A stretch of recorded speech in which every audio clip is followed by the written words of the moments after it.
Radyo natin.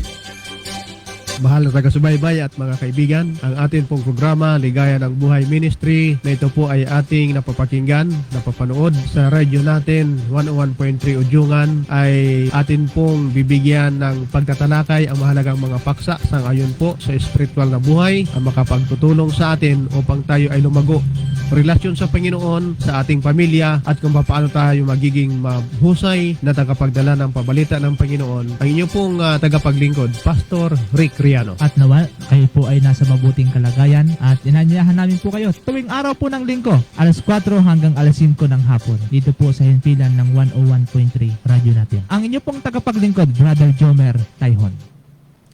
Isa pong mapagpalang hapon sa inyong lahat mga kaibigan, mga mahal po naming mga masugid na taga-subaybay sa paborito po nating himpilan, radyo natin 101.3. At sa oras pong ito ay muli pong dumating na naman ang takdang panahon upang tayo po ay magkasama-sama sa loob po ng isang oras sa pagtatalakay po ng mga nasusulat sa banal na kasulatan po ng ating pong Panginoon. Kaya sa pangalan po ng Northern Tablas District of the Seventh-day Adventist Church ay ito po ang programang paborito natin, sinusuportahan natin, Ligaya ng Buhay Ministry. At syempre po mga kaibigan, bago po tayo manalangin, buksan ang ating programa sa pamagitan po ng panalangin, hayaan po ninyo na ating pakinggan ang theme song ng ating pong programa.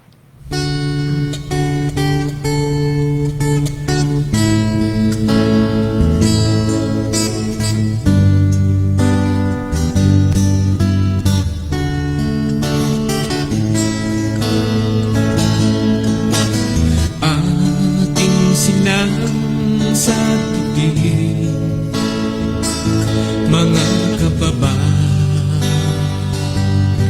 natin, upang sila'y makabangon sa sakunan. Dumating ang pag-asa'y iparating, atin silang pasiglahin, mga pagkain at gamot at damit ating iabot. Ang Diyos nawa'y huwag sisihin sa mga bagyong dumarating, pagkat siya lamang ang may hawak sa buhay at kaligtasan natin. Atin silang sagipin, mga kababayan natin, upang sila'y makabangon sa sakunan. Dumating sa paglubog ng araw, may bukas pang darating. Handog ito ng Diyos sa atin upang siya ay ating sundin. Atin silang sagipin, mga kababayan natin.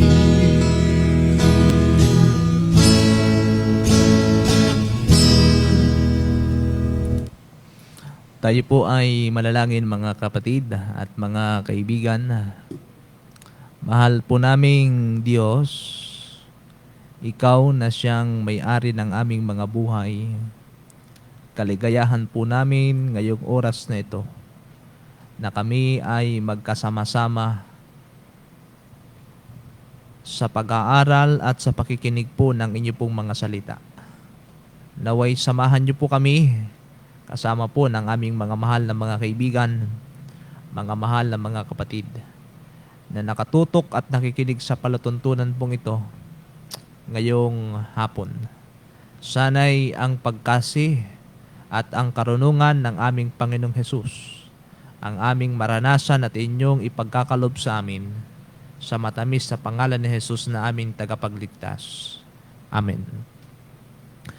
Okay, isa pong mapagpalang hapon sa inyong lahat mga kaibigan, mga mahal po naming mga kapatid.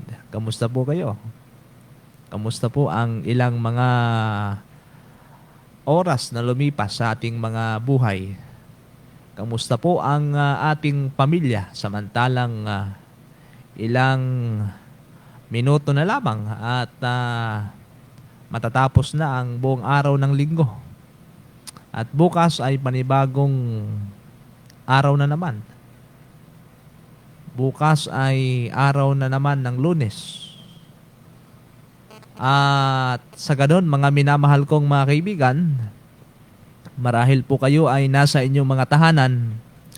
Marahil po kayo ay nasa inyong kanya-kanyang mga gawain pang tahanan. O marahil ay inyong iniaabangan at nanonood kayo sa inyong pong mga tahanan.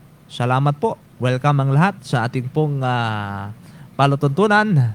Paborito po nating himpilan at patuloy natin sinusuportahan. Radyo natin, 101.3 Udyungan. At kaligayahan po natin mga minamahal kong mga kaibigan na tayo magkamustahan, magbatian. At kung gusto po ninyong magpadala sa amin mga text, message, just text or i-comment po ninyo sa ating pong live streaming ngayon. Live po tayo ngayon mga minamahal ko mga kaibigan sa ating pong Facebook account ng radyo natin. At sa ganun po ay kung kayo naman ay meron pong mga YouTube, pwede po ninyo na i-subscribe ang ating pong YouTube channel. I-type po ninyo Ligaya ng Buhay Ministry at sa ganun po ay i-share po ninyo ang ating pong mga bidyong ito upang sa ganun po ay marami ang makinabang, marami po ang makapanood at makapakinig hindi lamang sa ating pong palatuntunan, maging po sa ating pong sa pamagitan ng Facebook account. Ngayong hapon mga kaibigan ay una pong bahagi ng ating programa ay batiin. Ating pong binabati ang ating pong pamunuan, ang Romblon Mission of the Seventh-day Adventist Church. Sa pangunguna po ng ating mahal na Presidente, Pastor Orly Pahilan, kasama po ng mga officers and directors, Sir Dennis Federico, Pastor Jan Panganiban, Pastor Jerome Pereira, at sa lahat po ng mga district pastors at leaders na binubuo ng 11 distrito dito po sa sinasakupan ng Romblon Mission of the Seventh-day Adventist Church. Salamat po mga kapatid sa inyo pong mga panalangin at palakpakan natin ang ating pong pamunuan.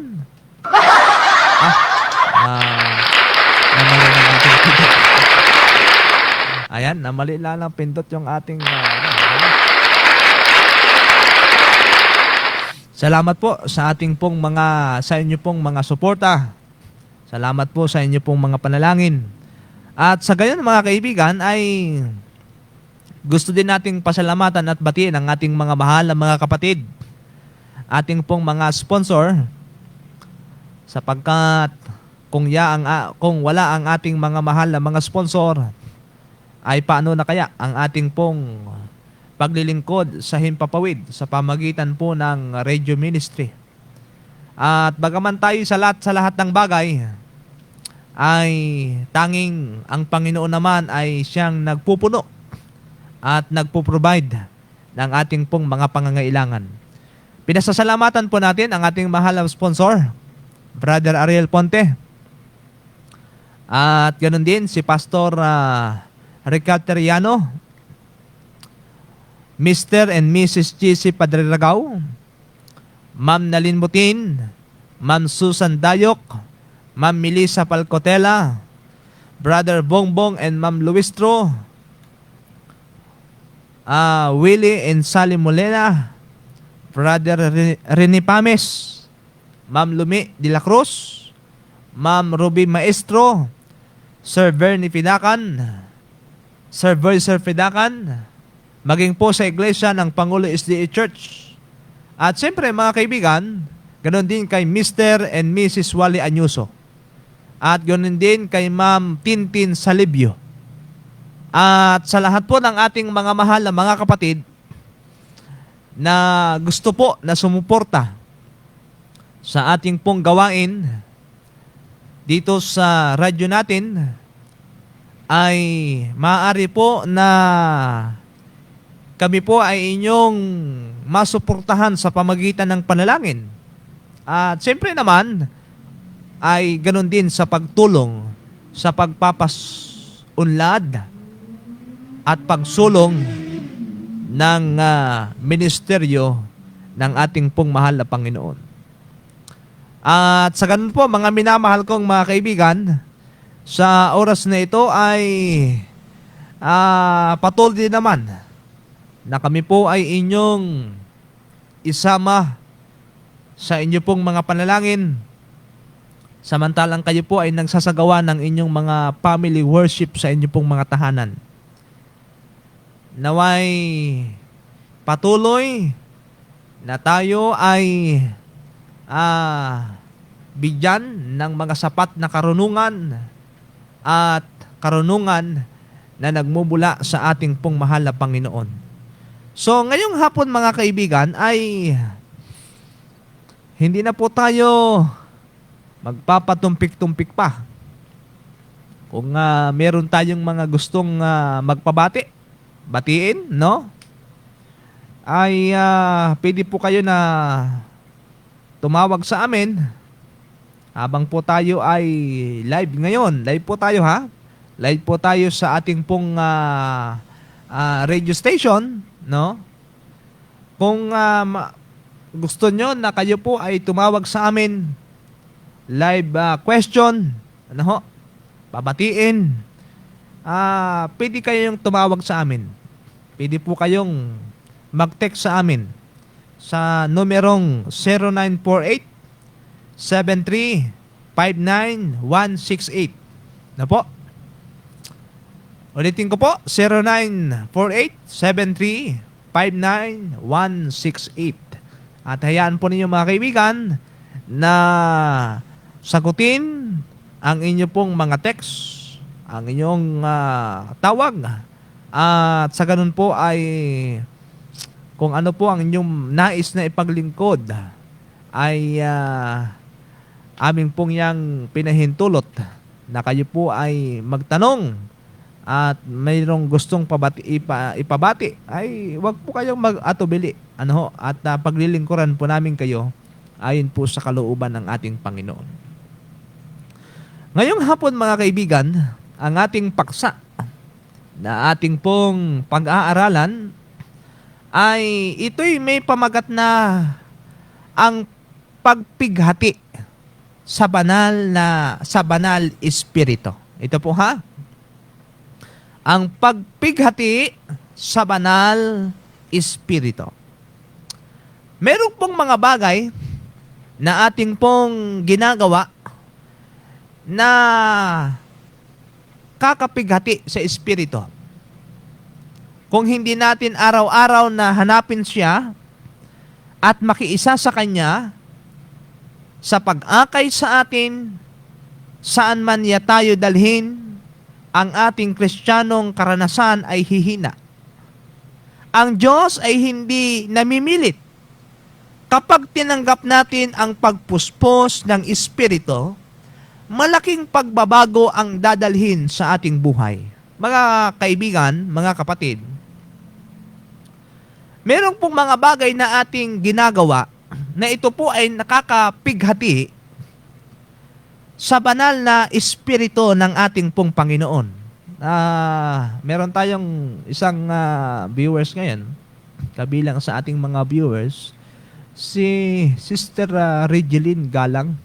Sabi niya ay, good afternoon po, Brother Jomar. Magandang hapon din po sa inyo, Sister Jeneline Galang. Palakpakan natin ang ating kapatid. Naway inyo pong ibahagi ang ating mga live streaming, ang ating pong mga video sa Facebook at sa YouTube, mga kapatid, mga kaibigan. At dito sa ating pinag-aaralan, mga kaibigan, ay malinaw na binabanggit po rito na meron talagang mga bagay na nakakapighati sa banal na Espiritu kung hindi natin araw-araw nahahanapin siya. Kung hindi natin araw-araw aanyayahan siya sa ating buhay. Kung hindi natin araw-araw siya ang nasa ating buhay, ay ang wika, mga minamahal kong mga kaibigan, ay makikiisa sa Kanya sa pag-akay sa atin saan man niya tayo dalhin.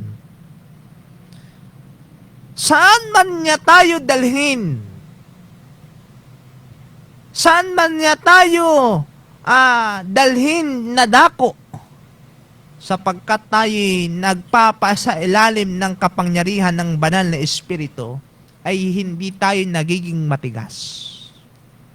Kundi tayo'y nagiging masunurin sapagkat tayo'y nasa ilalim, nagpapailalim sa kapangyarihan ng banal na Espiritu ng Panginoon.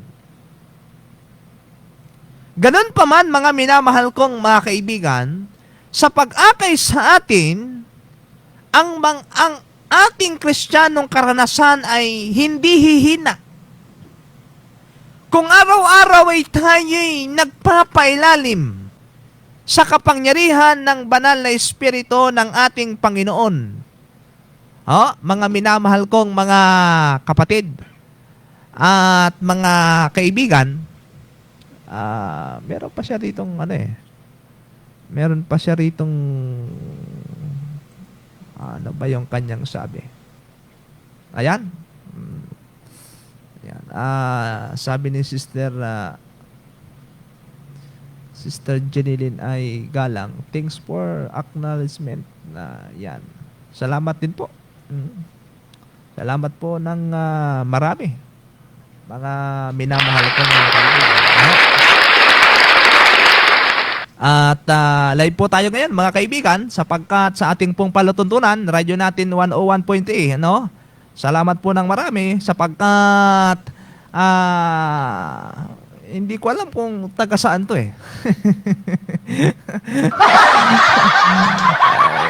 Isa ito sa ating mga kapatid, pero hindi ko alam kung siya ay taga saan. Marahil siya ay dito ay taga Romblon. Kung hindi taga Romblon, taga Tablas ito. Welcome po Sister Jeneline Galang.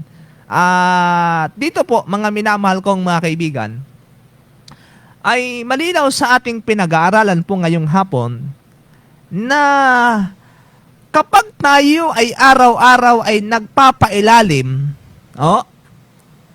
sa kapangyarihan ng banal na Espiritu ng ating Panginoon, bagaman araw-araw sa ating buhay, bagaman araw-araw sa ating mga buhay, mga minamahal kong mga kaibigan, ay marami tayong karanasan. Marami po tayong mga experience sa buhay, mga challenges sa buhay.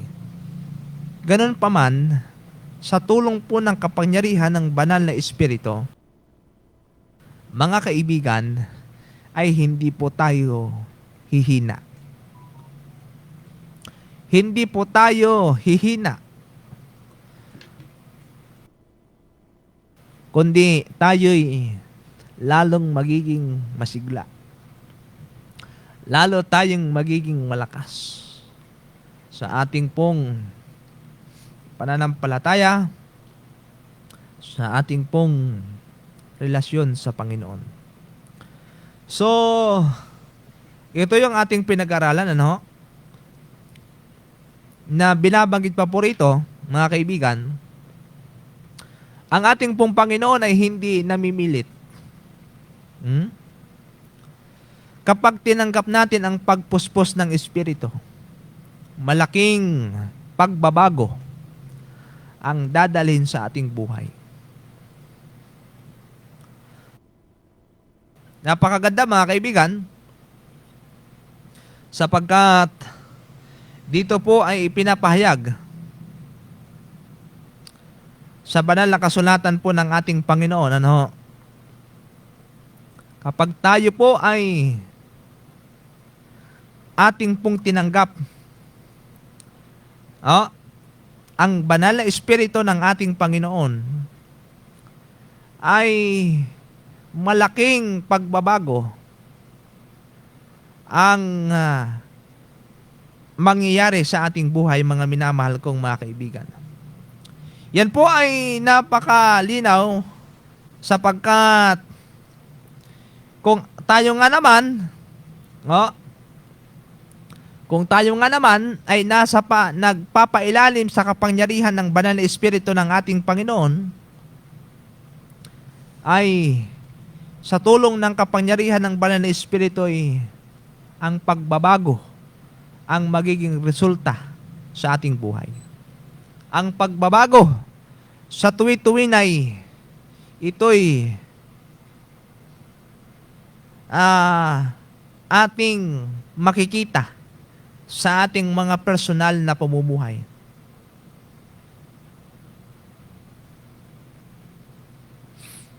Yan po ay napakalinaw sapagkat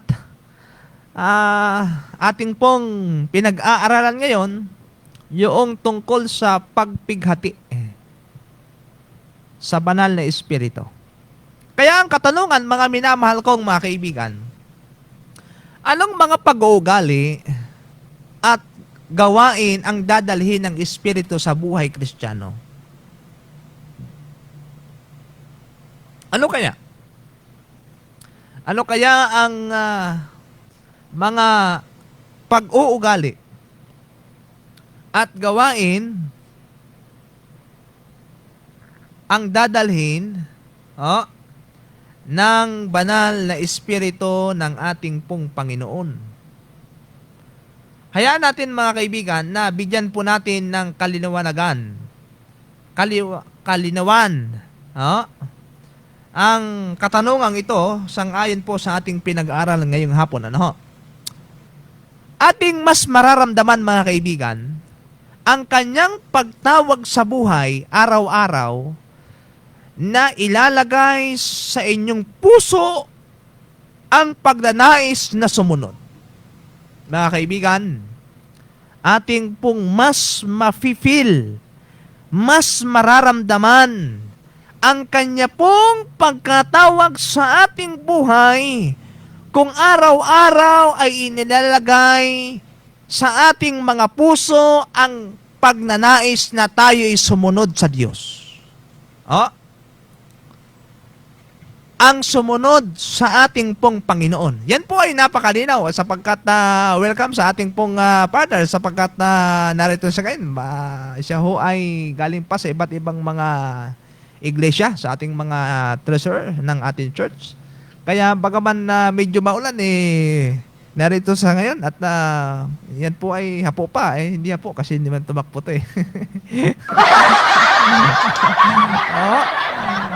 At ito'y sangayon sa ating pinag-aaral, mga kaibigan, na binabanggit po rito, kung araw-araw po ay tayo'y nagpapailalim sa kapangyarihan ng banal na Espiritu, ay ating pong mas ma-feel o mararamdaman yung calling sa atin ng ating pong Panginoon. At kung araw-araw ay tayo naroon yung tinatawag na pagnanais na tayo po ay sumunod. Pagnanais na tayo po ay sumunod, mga minamahal kong mga kaibigan. Tatawagan na niya tayo na mag-aral ng salita ng Diyos at maging madalas ang pananalangin. Yan po ha. Yun po ang isang bagay na ipinapakita dito, mga kaibigan, na kung ating maramdaman ang pagkatawag ng ating Panginoon sa ating buhay at araw-araw ay naroon sa ating mga puso, nasa ating puso ang pagsunod, ang pagnanais na sumunod, ay ang sabi po rito ay tatawagan niya tayo na mag-aral ng salita ng Diyos at maging madalas na tayo'y manalangin. Narito na ang partner, ready na siya eh.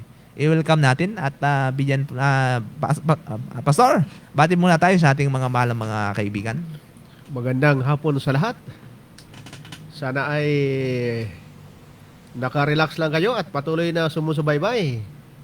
At napakaganda ng tinatalakay. At salamat sa mga pagkakataon na kayo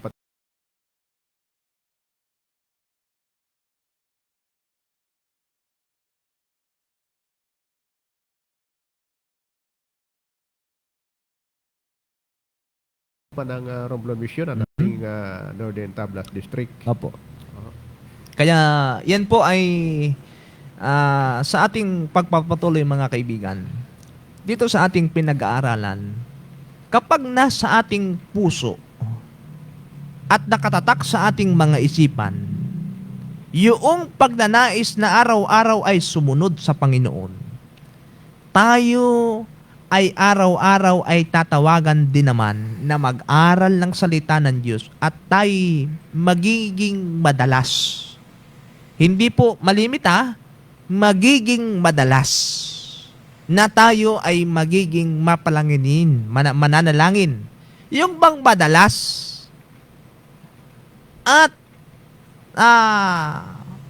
yung bang salitang madalas at yung salitang minsanan, yun ba'y parehas o magkaiba yung pastor? Ay malaking pagkakaiba yun. Ang minsanan at madalas. Oho. Pagkat ay hindi palagi ang nangyayari kapag tinatawag nating minsanan lamang. Yan. Ay panahon yan, partner. Opo. At ang sabi nga, kung kailan lang gusto, ay sa ganun lang ang mangyayari na pwedeng gawin ang mga bagay na nagustuhan sa ganung panahon lang.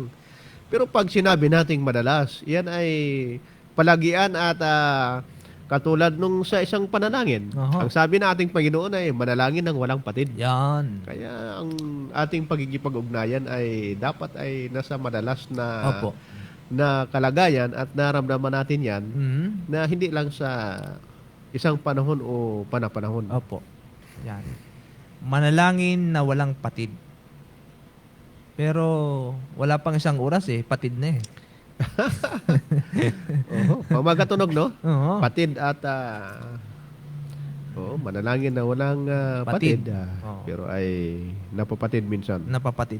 So, mga kaibigan, itong ating isang kapatid na ito talaga nakatutok ngayon, no? Sister Jeneline Galang. Welcome po, Pastor. Yan, palakpakan natin. Kapatid at sumusubaybay. Salamat yan sa ba'y iyong taga saan, pagtangkilik. Pastor? Saan ba bandang, yan ba'y nasa Romblon o Tablas yan? Ay ating kaibigan yan sa Paruyhog. Yan.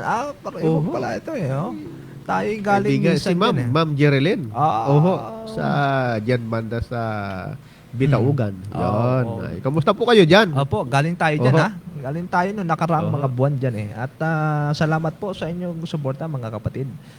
At sa ganung bagay, mga kaibigan, ay sinasabi dito sa ating pinag-aaralan na ang wika'y tutulungan ka ng Espiritu na mahalin ang katwiran at kahamuhian ang kasalanan, ngunit may kakayahan ka na huwag pansinin ang pagkatutok. Yan. Maliwanag po mga kaibigan na tayo po ay tutulungan ng Espiritu na mahalin ang katwiran. Ay ano yung katwiran? Katwiran ng ating Panginoon at kamuhian ang ang kasalanan na dahilan sa kasalanan ay resulta ito na tayo lumayo sa ating pong Panginoon. Pangalawang katanungan, mga minamahal ko mga kapatid, pastor. Paano napipighati ng spirit ng isang Kristiyano ang banal na espiritu? Ano po kaya ito, pastor? Paano kaya ito? As bahagi ng pagpipighati, no? Mhm. Oho, ay talaga namang may mga pangyayari na napipighati ang ating banal na espiritu. Opo. At ang wika nga, mayroon tayong kalayaan Mhm. na huwag sundin ang banal na espiritu. Kapag ating binaliwala ang paalaala ng espiritu, ating sinisimulan ang proseso ng pagpighati sa espiritu. Yan. Oho. Kapag ating binaliwala, Opo. hindi natin binigyan ng importansya, hindi natin binigyan ng pagkapahalaga Mhm. yung paalaala ng Espiritu. Paano ba nagpapaalaala ang banal na Espiritu sa atin, mahal na mga kaibigan? Yan. Oho. Na-feel o iyon na bang naramdaman minsan na yung lahat ng iyong ginagawa ay kung ano lang ang iyong gusto? Opo. Mhm. Hindi mo ba naramdaman minsan na mayroong para bang isang kapangyarihan na nagsasabi, ay huwag mong gawin yan. Pangit yan, masama yan. Oho. Kapag ito ay iyong naramdaman, mahal na kaibigan, Mhm. yan po ay isang indikasyon Opo. na ang banal na espiritu ay nagpapaalaala sa anuman ang iyong ginagawa. Oho. At dahil dito ang wika nga, kapag hindi natin pinakinggan o binaliwala natin ang paalala ng Espiritu, ito po ay nagpapasimula po na ating pinapighati siya. Oho. Yan. At abay, talaga nakatutok itong ating isang kapatid nito. Sabi niya, kailang naman po, prabunga. Ay, oo nga talaga. Talaga. Salamat po. At sa ganun po ay antabay po tayo at upang marami makinabang, matuto sa ating pong live streaming nito, sa ating palatuntunan, i-share po ninyo sa ating mga kaibigan, sa ating mga kapatid. Ano ba sa ibang salita, pastor, yung salitang pagpighati? Medyo malalim kasi ito eh. Opo.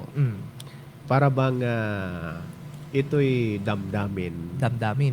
na nalulungkot. Yan, nalulumbay. Opo. Ang pagpighati, ito ay karanasan ng isang tao Mhm. na siya ay isang malalim Mhm. na pagkalungkot. Yan. Karanasan na para bang pag sinabi mong malungkot ka, ay parang normal sa atin na malungkot. Pero ito ay isang karanasan Opo. na sa isang malalim na kalagayan ka, Mhm. na ang kalungkutan ay halos para bang mahirap damhin o Opo. mahirap tanggapin Mm. kapag ganito ang kalagayan na kapag ikaw ay nasa pagpighati. Opo. Ganyan po. Yan. So, binibigyan natin ng linaw mga kaibigan kung paano kapag binabaliwan natin yung ang paalala ng banal na espiritu sa atin ay magresulta ito na tinatawag na pagpighati. Katulad partner, kapag ang isa sa kalagayan na merong pagpipighati ang isang tao, Opo. kapag ang isang minamahal ay namahinga o Pumanaw na. pumanaw na. Mm. Isa yun sa kalagayan na ang membro ng pamilya ay nasa kapighatian, Pagkalungkot. pagkalungkot. Yan. Malalim na pagkalungkot.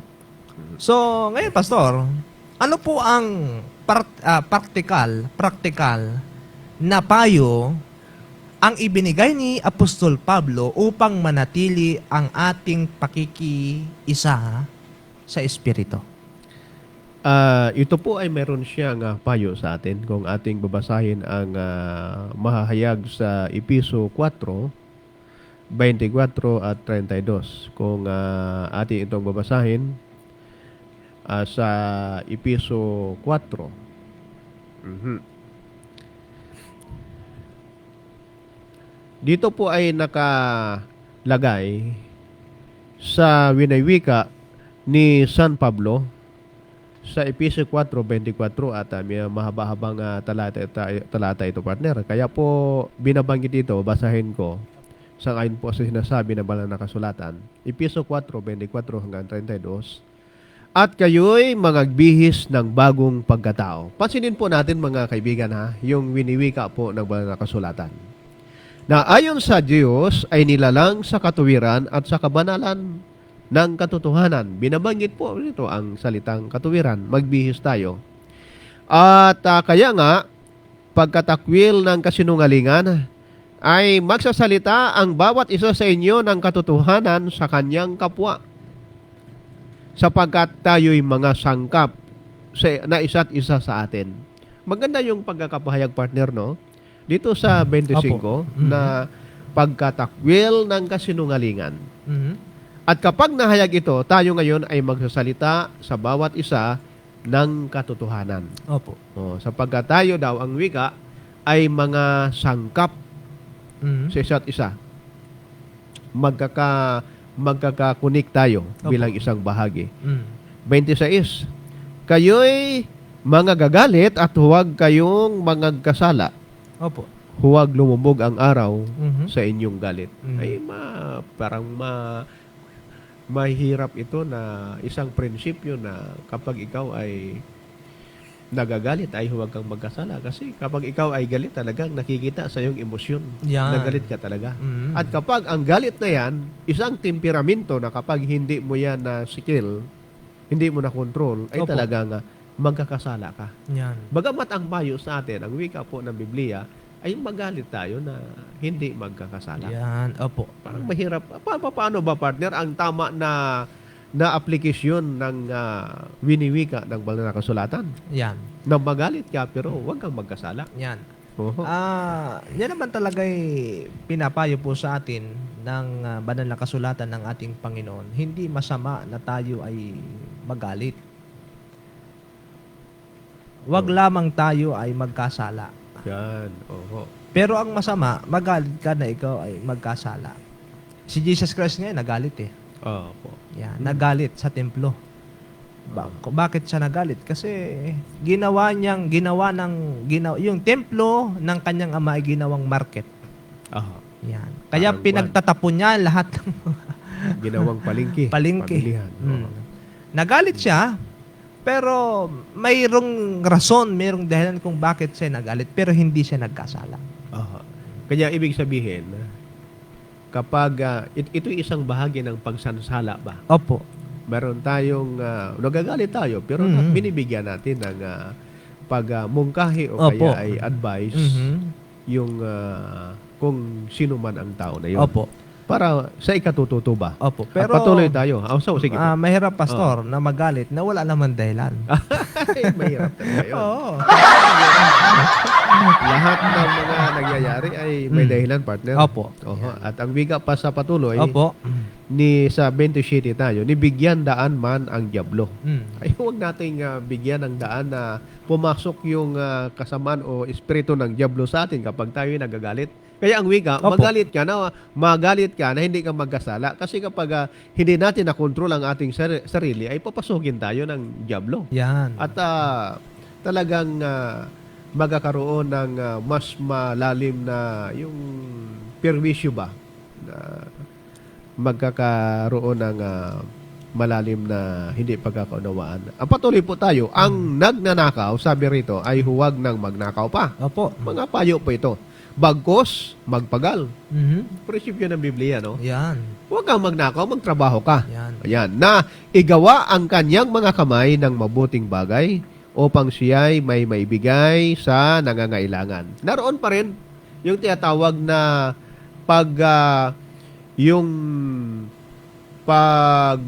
pag-abot sa pangangailangan ng iba. At anumang salitang mahalay ay huwag lumabas sa inyong bibig, kundi ang mabuting ikatitibay ayon sa pangangailangan, upang makinabang ng biyaya ang mga nagsisipakinig. Ma-apply natin ito, partner, ang wika na ito. Opo. Ang sinasabi ng banal na kasulatan, na kapag tayo ay nagsasalita, nagkikipag-usap tayo, yung talagang merong matututo ang ating kausap, Yan. na maramdaman niya sa kanyang sarili na meron siyang matutunan at ito'y magiging bahagi ng kanyang yung maalis kung anuman yung mga bagay na masalimuot sa kanyang sarili sapagkat nakikinig siya ngayon Opo. sa isang nagsasalita na mayroong pagbabago. Ang wika nga ay huwag lumabas sa iyong bibig ang mahalay na mga salita, kundi mabubuting ikatitibay ayon sa pangangailangan. No. Ngayon, at huwag ninyong pighatiin, ito na partner ang sinasabi, at Yan. huwag ninyong pighatiin ang Espiritu Santo ng Diyos na sa Kanya kayo'y tinatakan hanggang sa kaarawan ng pagkatubos. Opo.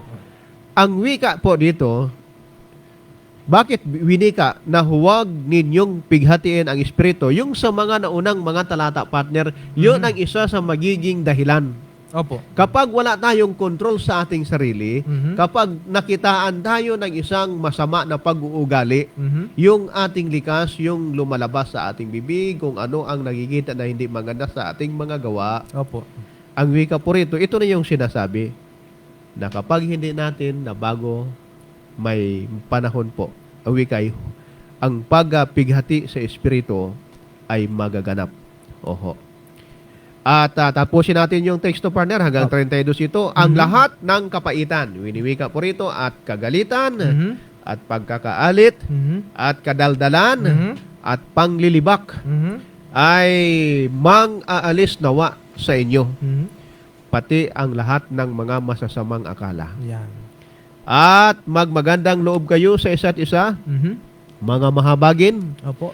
na mga patawaran kayo sa isa't isa, gaya naman ng pagkapatawad sa inyo ng Diyos kay Kristo. Yan. Nasabi na po, partner, ang lahat halos Opo. kung anong magaganda ng mga katangian na dapat natin gawin upang hindi magkaroon ng tinatawag na pagpighati ang banal na Espiritu.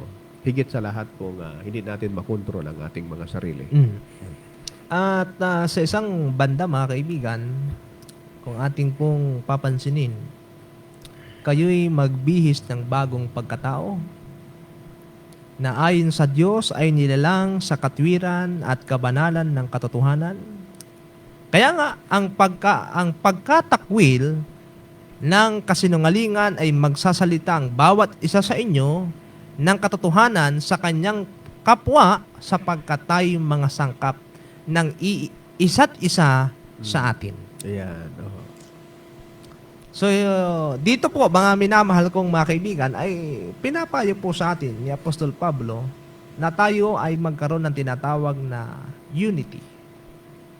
Kakaisa sa banal na Espiritu ng ating Panginoon at wag nating pighatiin ang Holy Spirit. Aha. Ngayon, may winiwika din, partner, Opo.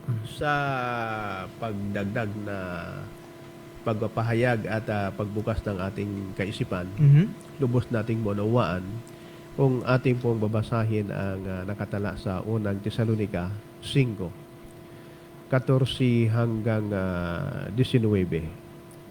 Sa pahayag nito, partner, ang sinasabi, at aming ipinamamanhik sa inyo, mga kapatid, Opo. na inyong palalahanan ang mga manggugulo. Oho. Kasi ating pumupokus po tayo, tumutukoy tayo kung paano natin may iwasan na malungkot ang banal na Espiritu. Iwasan po ha, palalahanan ang mga manggugulo, palakasin ang mga mahihinang loob, alalayan ang mga mahihina at maging mapagpahinuhod kayo sa lahat.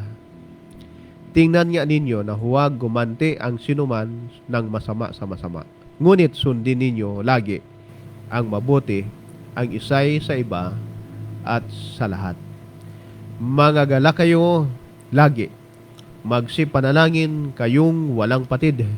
Sa lahat ng mga bagay ay magpasalamat kayo sapagkat ito ang kalooban ng Diyos kay Kristo tungkol sa inyo. Huwag ninyong patayin ang ningas ng Espiritu.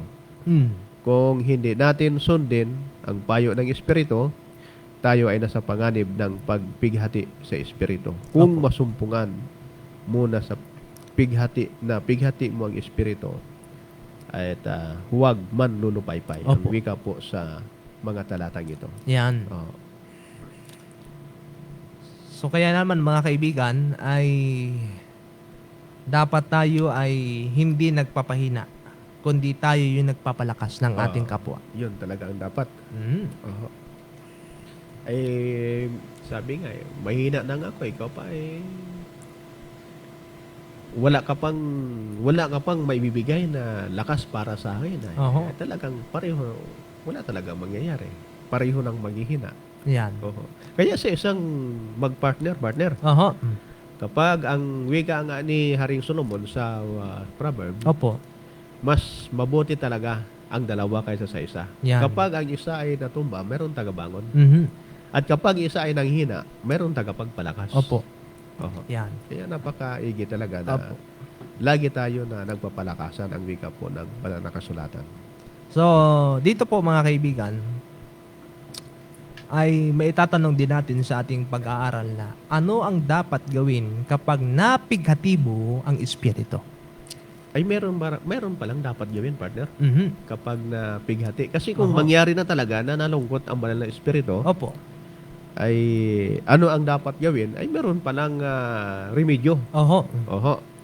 Ito po ay payo sa atin kung ating babasahin ang unang Juan na 1:9. Oho. Sa unang Juan na 1:9, mga kapatid, ay winiwika po kung ano ang mga bagay na ating gagawin kapag napighati ang banal na Espiritu. Ganito po ang pagkakawika. Kung ipinapahayag natin ang ating mga kasalanan, ay tapat at banal siya na tayo'y patatawarin sa ating mga kasalanan at tayo'y lilinisin sa lahat ng kalikuan. Yan. Saan dito, mahal na kaibigan, ang nakikita natin na magiging remedyo, solusyon kung ating napapighati ang banal na Espiritu? Sangayon po sa sinasabi ng teksto. Yan. Sangayon sa teksto kaibigan, kung ikaw man ay napighati mo ang Holy Spirit, hilingin mo sa Diyos na patawarin ka. Oh.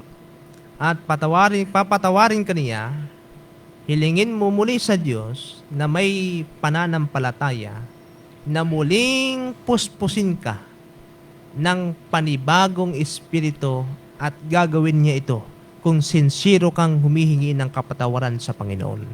Masarap, partner, pakiramdaman kapag merong pagkapatawaran. Opo. Talagang nakakagaan ng loob. Mhm. Kaya nga, wala tayong ibang dapat gawin, mahal na mga kaibigan. Kapag meron tayong, yung naramdaman ba natin na medyo nakasakit tayo ng damdamin ng ating kapwa, Mhm.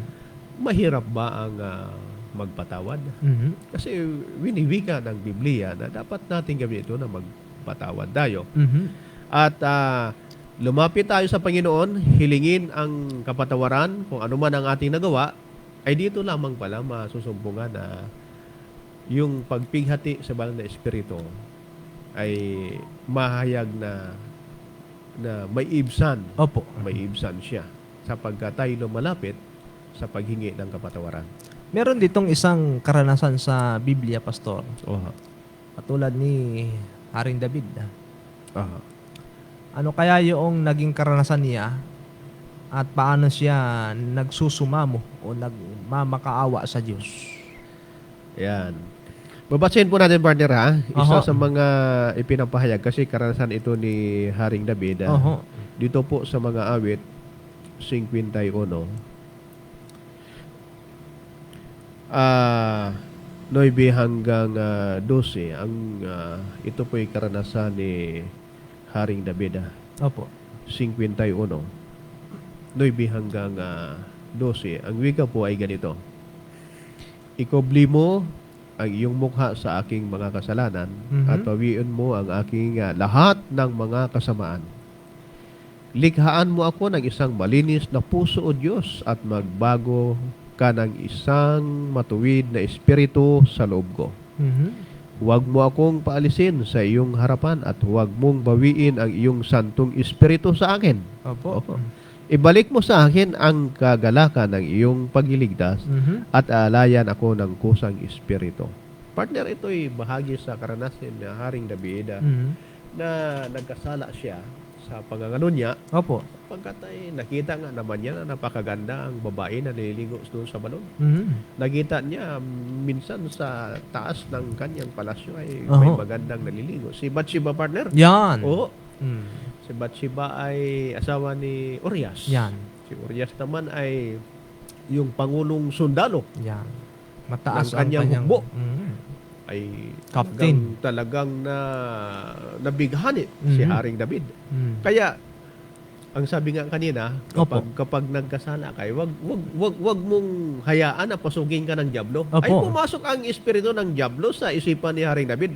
Tukuyin natin ganun ang pangyayari. At ang kanyang ginawa, para makuha ko ito si Bathsheba, ay ganito ang aking gagawin. Mhm. Oho. Ay kanyang doon sa labanan, Opo. sa labanan sa gera ba? Sa labanan ay talagang andoon, frontliner siya eh. Mm. Si Urias at nangyari nga na namatay si Urias. Yan. Oho. Ay doon sa maling mga gawain o binalak ni Haring David, nagkasala siya doon. Yan. Kasi iyon ay kanyang binalak, Oho. mamatay si Urias at maging kanyang sarili si Bathsheba. Pilnano. Plinano talaga.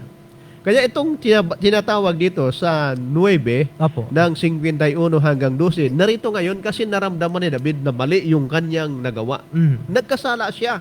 At ngayon siya ay bumalik sa Panginoon. Kung ating babasahin, ang sabi niya, ikubli mo ang iyong mukha sa aking mga kasalanan Oho. at pawiin mo ang aking lahat ng mga kasamaan. Likhaan mo ako ng isang malinis na puso. Opo. O Diyos, sabi ni David, at magbago ka ng isang matuwid na espiritu sa loob ko. Yan. Ayan. Pinaghipighati niya ang banal na espiritu sa bagay na ito. Opo. Kaya narito siya nagsusumamo sa Panginoon na likhaan siya ng bagong espiritu. Yan. So, kay linaw mga kaibigan, na meron tayong dapat gawin kung ating pong mapighati ang banal na espiritu katulad ni Haring David. Siya ay nagkasala. Kaya naman, siya po ay nagsusumamo. No? Nagsusumamo, nagmamakawa, na siya ay muling patawarin sa pagiging makasalanan. Yan. Oh. So ngayon mga minamahal ko mga kaibigan, ano ang damdamin ng Diyos para sa kanyang mga anak na tayo nagkasala? Oh, at napakagandang katanungan yan na dapat na isaalang-alang Mhm. ng tayo rin at lahat ng ating mga taga-subaybay Opo. na may damdamin ang Diyos Opo. sa kanyang mga anak na nagkasala. Yan. Ito mismo ay karanasan din ni Haring David sapagkat nawika po sa kanyang aklat sa mga awit 103, 8 hanggang 13. Mhm. Ang wika po rito, partner, Opo. awit 103, 8. Ay ganito po ang pagkakawika. Ang Panginoon ay puspos ng kahabagan at mapagbiyaya. Mhm. Banayad sa pagkagalit Opo. at sagana sa kagandahang loob. Hindi siya makikipagkaalit na palagi, Mhm. ni kanya mang tataglayin ang kanyang galit magpakailanman. Siya ay hindi gumawa sa atin ng ayon sa ating mga kasalanan, Mhm. ni gumantiman Opo. sa atin ng ayon sa ating mga kasamaan. Sapagkat kung paanong ang mga langit ay mataas kaysa sa lupa, gayon kalaki ang kanyang kagandahang loob sa kanila na nga natatakot sa kanya. Yan. Ay hindi mo pwedeng ma-measure, Opo. masukat Mhm. ang pagkapatawad, ang kagandahang loob ng Diyos sa atin. Yan. Opo. Kaya mga kaibigan, ang damdamin po ng Diyos para sa kanyang mga anak na mga lalaki at babae, naroon po yung kanyang kahabagan. naroon po yung kanyang kahabagan, yung awa ng ating Panginoon na tatakot sa ating pong Diyos.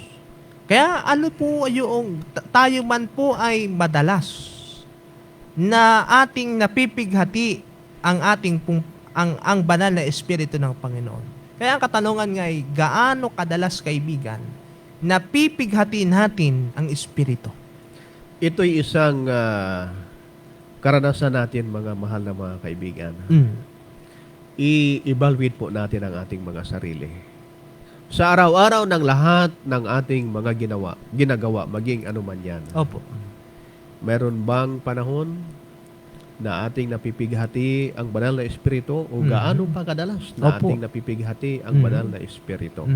Titingnan po natin kung anong gawi meron tayo. Opo. Anong uri na pagkatao meron tayo sa ating pakikipagkapwa. Kung gaano tayo kinatawag na may pagkaseryoso Opo. sa ating pamumuhay espiritual. Opo, saan ka mang naanib na pananampalataya, mahal na kaibigan, na ikaw ba ay nagiging tapat o pakitang tao lamang? Ang wika po sa Mateo 7:21, partner, Opo. kapagkat lahat naman tayo ay mga Kristiyano, Opo. tinatanggap natin ang katotohanan. Pero ang wika po, hindi ang lahat na nagsasabi, Panginoon, Panginoon, Opo. ay papasok sa kaharian ng langit, kundi yaon lamang gumaganap sa kalooban ng aking Ama. Yan. Kaya po, gaano tayo katapat Opo. sa lahat ng ating paglilingkod o saan man tayo na anib na pananampalataya? Yan. Oh. Kaya kaibigan, napakahalaga din naman na kapag napighati natin ang espiritu ng ating Panginoon, ano yung ating dapat gawin? Yeah. Kaibigan, Oh. alam natin ng kasagutan. Narinig mo ang mga payo ng banal na kasulatan. Lumapit ka sa Panginoon. Hingi mo ng kapatawaran. Panginoon, ako'y nagkamalit, nagkasala. Ngayon, ang Diyos ay maunawain. Ang Diyos ay punong-puno ng pag-ibig.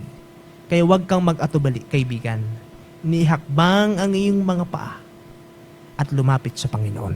Gumagawa ang banal na espiritu, mahal na kaibigan, ngayon sa ating mga buhay, sa iyong buhay, kung paano lubusang kikilalanin ang kagandahang loob, ang pagkapatawad na walang hanggan ng ating Panginoon kung tayo ay lalapit lamang. Narayan sa palagi, handa na tayo tanggapin, handa na tayo kupkupin, handa na tayo ay sakluluhan, serbisyuhan, alalayan, suportahan sa lahat nating mga pangangailangan. Lumapit lamang tayo.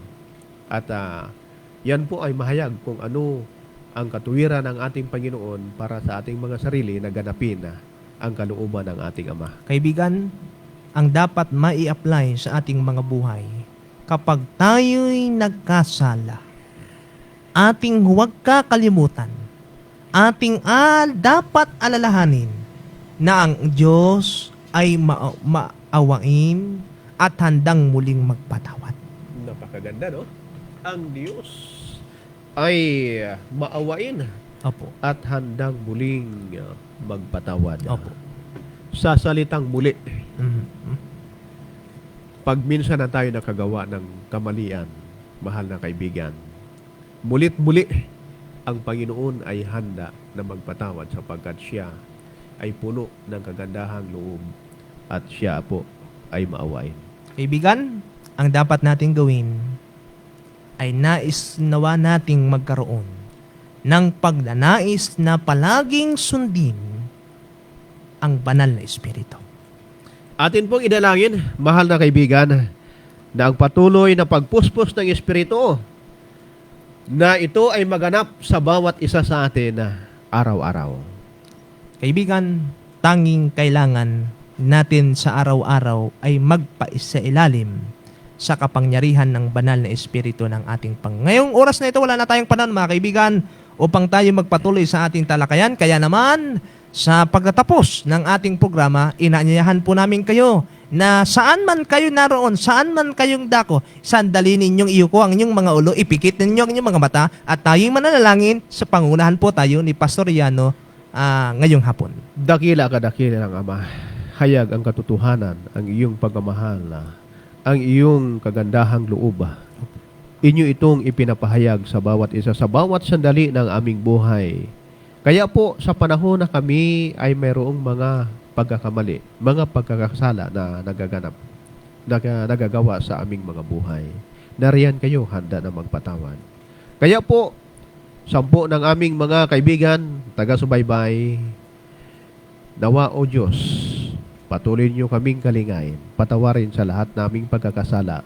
May iwasan po namin at huwag nang gagawin ang pagkapighati sa banal na Espiritu, sapagkat ikaw ay patuloy na nagmamahal sa amin. Maramdaman namin palagi ito. Bigyan po kami ng mga karanasan na lubos naming manawaan ang kalooban po ninyo, dakilang Ama. Maraming salamat sa tagumpay na ito sa pangalan ni Jesus. Amen. Salamat po mga kaibigan, ka-YouTube, ka-radio natin, ka-Facebook, sa inyo pong pakikinig sa loob ng 1 oras. Ako po ang inyong kaibigan na Evangelist Jumer Tayo at ang aking pong partner. Pastor Rick Riano, magandang hapon po sa lahat.